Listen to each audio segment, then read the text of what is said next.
বহাগ বিহু কেইদিন পালন কৰা হয়? উত্তৰ 7 দিন। দ্বিতীয় প্ৰশ্নটি হৈছে বিহু নামবোৰ সাধাৰণতে কি ছন্দত ৰচনা কৰা হয়? উত্তৰ ত্ৰিপদী ছন্দত। তৃতীয় প্ৰশ্নটি হৈছে পানীৰ ভাপত প্ৰস্তুত কৰা পিঠাবিধৰ নাম কি? উত্তৰ ভাপ পিঠা। চতুৰ্থ প্ৰশ্নটি হৈছে কোনজন ৰজাই বিহুক জাতীয় উৎসৱ হিচাপে মৰ্যাদা দিছিল? উত্তৰ স্বৰ্গদেউ ৰুদ্ৰসিংহই। পঞ্চম প্ৰশ্নটি হৈছে বিহুৱাক দিয়া গামোচাখনক কি বুলি কোৱা হয়? উত্তৰ বিহুৱান।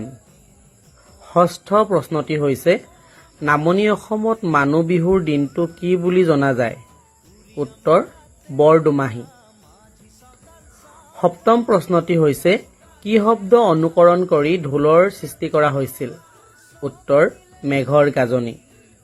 অষ্টম প্ৰশ্নটি হৈছে ঢোল বনোৱা মানুহজনক কি বুলি জনা যায়? উত্তৰ মুচিয়াল। নৱম প্ৰশ্নটি হৈছে মুগা পালন কৰাজনক কি নামেৰে জনা যায়?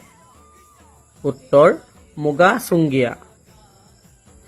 শেষৰ প্ৰশ্নটি হৈছে ঢোলৰ মাৰিডালক হাতেৰে ধৰা অংশটোৰ নাম কি? উত্তৰ মুঠি।